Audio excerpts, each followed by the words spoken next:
آج وہ 10 باتیں آپ کے سامنے بتائی جائیں گی جن کے کرنے سے انسان کا خاتمہ اچھا ہوتا ہے، اسے کلمے پہ موت آتی ہے۔ امید ہے کہ آپ اسے گوش ہوش کے ساتھ سنیں گی، نوٹ کریں گی اور پھر ان پر آپ ہمیشہ پریکٹس کریں گی۔ سب سے پہلا عمل جس کے کرنے سے انسان کو آخری وقت میں کلمہ نصیب ہوتا ہے وہ ہے غیر محرم سے اپنی نظر کو بچانا۔ نبی علیہ الصلوۃ والسلام نے ارشاد فرمایا، النظر سہم من سہام ابلیس، کہ نظر شیطان کے تیروں میں سے ایک تیر ہے، مسموم، زہریلا تیر، من ترکہا مخافتی، جس نے میرے خوف سے اس بری نظر کو ترک کر دیا، ابدلتہ ایمانا، میں اس کو ایسا ایمان عطا کروں گا، یجد حلاوتہ فی قلبہ، کہ وہ اس کی حلاوت کو اپنے دل میں محسوس کرے گا۔ ملا علی قاری رحمۃ اللہ علیہ فرماتے ہیں، وقد واردا، اور یہ لکھا گیا ہے، ان حلاوت الایمان، کہ حلاوت ایمان اذا دخلت قلبا، جب قلب میں داخل ہوتی ہے، لا تخرج منہ ابدا، پھر وہ قلب سے باہر نہیں نکلتی۔ تو آج اسی مجلس میں یہ نیت کر لیجئے کہ اے پروردگار عالم، آج کے بعد ہم کسی بھی غیر محرم مرد کی طرف کبھی بری نظر نہیں ڈالیں گے۔ اور کئی مرتبہ شیطان دھوکہ دیتے ہیں، آپ بری نظر سے تو نہیں، ویسے ہی دیکھ رہی ہیں۔ ہر ارادے کی نظر جو غیر محرم پر ڈالی جاتی ہے وہ شہوت کی ہی ہوتی ہے، بندہ محسوس کرے یا نہ کرے۔ تو اس لیے یہ نیت کیجئے کہ آج کے بعد ہم نے غیر محرم کی طرف نظر اٹھانی ہی نہیں۔ اس عمل کی وجہ سے آخری وقت میں کلمہ نصیب ہوگا۔ اسی لیے حلاوت ایمان کی علامتیں لکھی ہیں کہ استلذاذ الطاعات، جب دل میں ایمان کی حلاوت آ جاتی ہے تو عبادات کے اندر بندے کو لذت مل جاتی ہے، تلاوت کرنے کو جی چاہتا ہے، نماز پڑھنے کو جی چاہتا ہے، انسان کا عبادت میں، نیکی میں جی لگتا ہے۔ ایثارها علی جمیع الشہوات، اور تمام قسم کی شہوات کو چھوڑ دینا بندے کو آسان نظر آتا ہے۔ تحمل المشاق فی مرضات اللہ، اور اللہ کی جو پسندیدہ چیزیں ہیں ان کو کرتے ہوئے جو مجاہدہ ہے اس کو برداشت کرنے کی عادت ہو جاتی ہے۔ پھر فرمایا کہ الرضا بالقضاء فی جمیع الحالات، ہر قسم کے حالات میں اللہ کی قضاء پر بندے کو رضا نصیب ہو جاتی ہے۔ تو پہلا عمل تھا بد نظری سے پرہیز۔ یہ بد نظری فزیکلی بھی ہو سکتی ہے کہ آپ پریکٹیکلی کسی مرد کی طرف دیکھیں، اور یہ ٹی وی کی سکرین پر بھی ہو سکتی ہے کہ آپ ٹی وی کی سکرین پر کسی غیر مرد کو دیکھیں، بات برابر ہی ہے۔ دوسرا عمل جس سے کہ آخری وقت میں کلمہ نصیب ہوتا ہے، فرمایا مسواک کرنا۔ یہ مسواک کرنا جیسے مردوں کے لیے سنت ہے، عورتوں کے لیے بھی سنت ہے۔ علامہ شامی رحمۃ اللہ علیہ نے اس کا مسنون طریقہ بتایا کہ مسواک کرتے ہوئے 3 انگلیاں اوپر ہوں، چھنگلیاں نیچے ہو اور انگوٹھا سائیڈ پر ہو۔ وہ فرماتے ہیں مسواک کے بارے میں، من منافعہ، مسواک کے فوائد میں سے یہ بھی ہے تذکیر الشہادت عند الموت، موت کے وقت بندے کو کلمہ یاد آ جاتا ہے۔ رزقنا اللہ تعالی بمنہ وکرمہ، حدیث پاک میں آتا ہے جو بندہ اہتمام کے ساتھ مسواک کرتا ہو، ملک الموت آتے ہیں اور 2 کام کرتے ہیں، شیطان کو اس سے مار کے دور بھگا دیتے ہیں اور اس بندے کو کلمہ یاد دلا دیتے ہیں۔ یہ کتنا بڑا انعام ہے کہ ملک الموت ہی بندے کو یاد دلا دیں کہ تیرے جانے کا وقت قریب آ گیا۔ تو مسواک کی بھی پابندی کریں۔ تیسرا، ایمان پر شکر ادا کرنا کہ ہم نے کلمہ پڑھا، ہم مسلمان ہیں، اب اس ایمان پر ہم اللہ رب العزت کا شکر ادا کریں کہ اللہ تیرا شکر ہے، تو نے ہمیں ایمان کی دولت عطا فرمائی۔ اس کی اصول یہ ہے، لَإِن شَكَرْتُمْ لَأَزِيدَنَّكُمْ، اللہ تعالیٰ فرماتے ہیں اگر تم میری نعمتوں کا شکر ادا کرو گے ہم اپنی نعمتیں تمہیں اور زیادہ عطا کریں گے۔ تو جو ایمان پہ شکر ادا کرتا ہوگا اللہ تعالیٰ آخری وقت میں اس نعمت سے محروم نہیں فرمائیں گے۔ چوتھا عمل صدقہ خیرات کرنا۔ حدیث مبارکہ ہے، مشکات شریف کی روایت ہے، ان الصدقۃ تطفئ غضب الرب، کہ بے شک صدقہ اللہ کے غضب کو مٹا دیتا ہے، بجھا دیتا ہے، وَتَدْفَعُ مِيتَةَ السُّوءِ اور بری موت سے بندے کو بچا لیتا ہے۔ ملا علی قاری رحمۃ اللہ فرماتے ہیں کہ ای تمنع انزال المکروہ والبلاء فی الحال، کہ یہ عام حال میں مصیبتوں سے اور ناپسندیدہ احوال سے بندے کو بچاتا ہے۔ وَتَدْفَعُ سُوءَ الخاتمۃ فی المآل، اور موت کے وقت بری موت سے بندے کو بچا لیتا ہے۔ تو صدقہ خیرات جتنا بھی ہو اللہ کے راستے میں کریں، اپنے خاوند سے اجازت لیں۔ ضروری نہیں ہوتا کہ ایک بندہ $10,000 نکالے تو اس کو صدقہ کہتے ہیں۔ آپ نے $1 بھی اللہ کے راستے میں اگر نکالا تو اس پر بھی صدقے کا ثواب ملے گا۔ حدیث پاک میں آتا ہے کہ قیامت کے دن کچھ ایسے بھی خوش نصیب ہوں گے، ایک مٹھی جو اللہ کے راستے میں خرچ کرنے پر اللہ ان کو جنت عطا فرما دیں گے۔ پانچواں، اہل اللہ کے ساتھ بیعت کا تعلق ہونا، قلبی تعلق ہونا، ان کی صحبت نصیب ہونا۔ اس کی وجہ یہ کہ اللہ رب العزت کے پیارے حبیب صلی اللہ علیہ وسلم نے فرمایا ہم رجال اللہ یشقا جلیسہم، یہ وہ لوگ ہیں کہ جن کے پاس بیٹھنے والا کبھی بدبخت نہیں ہوتا، اور بدبخت تو وہی ہوتا ہے کہ جس کو آخری وقت میں کلمہ نصیب نہ ہو۔ تو اس حدیث پاک سے بھی ثابت ہوتا ہے کہ اس تعلق کی وجہ سے اللہ رب العزت آخری وقت میں کلمہ نصیب فرما دیتے ہیں۔ حضرت مفتی محمد شفیع رحمۃ اللہ علیہ فرماتے ہیں کہ میں نے مولانا روم رحمۃ اللہ علیہ کا شعر پڑھا، یک زمانہ صحبت با اولیاء بہتر از 100 سال طاعت بے ریا، کہ اللہ والوں کی تھوڑی دیر کی صحبت 100 سال کی بے ریا عبادت سے بہتر ہے۔ تو فرماتے ہیں کہ میرے ذہن میں ایک سوال پیدا ہوا کہ اگر 100 سال کی عبادت سے بہتر ہے یہ کہتے تو ماننے والی بات تھی، مگر انہوں نے تو فرمایا کہ 100 سال کی بے ریا عبادت سے بہتر ہے۔ چنانچہ میں نے حضرت تھانوی رحمۃ اللہ کی خدمت میں عرض کیا کہ حضرت یہ شاعر لوگ بہت افراط و تفرید کے مرتکب ہوتے ہیں، مجھے لگتا ہے کہ مولانا روم رحمۃ اللہ علیہ سے بھی اس پوائنٹ پر کچھ ایسا ہی معاملہ ہوا کہ انہوں نے فرمایا کہ اہل اللہ کی ایک لمحہ کی صحبت 100 سال کی بے ریا عبادت سے بہتر ہے۔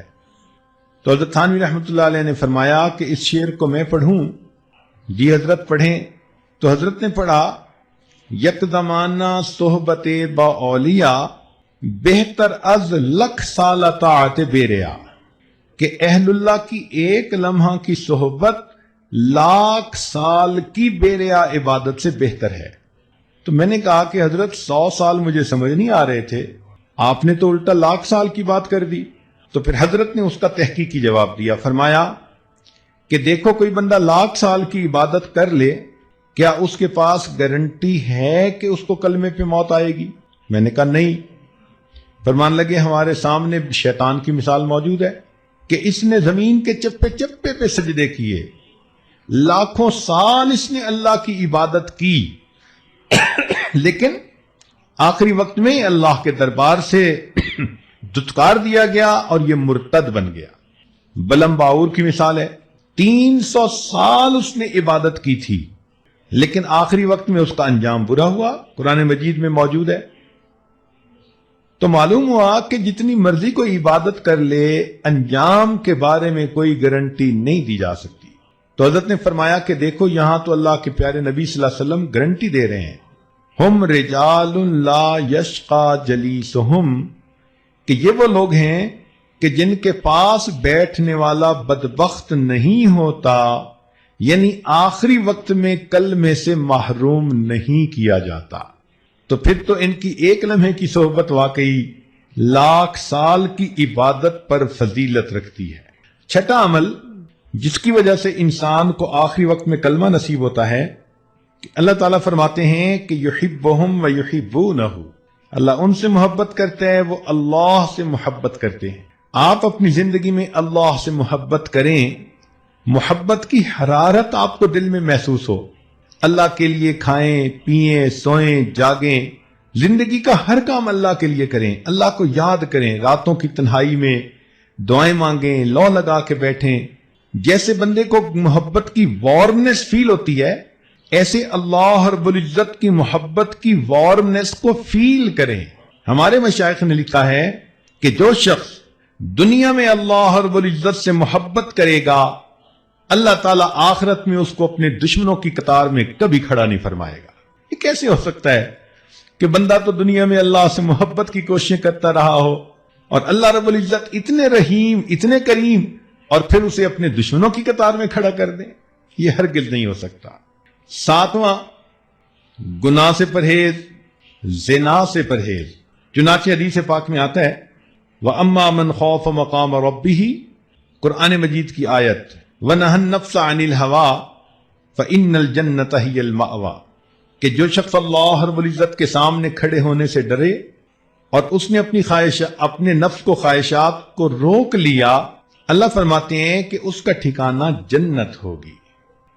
اور حدیث پاک میں ہے کہ اگر کوئی مرد ہو کہ جس کو کوئی عورت ذات منصب و جمال، اچھے گھرانے کی ہو اور خوبصورت بھی ہو، اور وہ اپنی طرف متوجہ کرے اور یہ آگے سے کہہ دے کہ انی اخاف اللہ، میں اللہ سے ڈرتا ہوں، تو اس عمل کی وجہ سے اللہ تعالیٰ اس کو قیامت کے دن عرش کا سایہ عطا فرما دے گے۔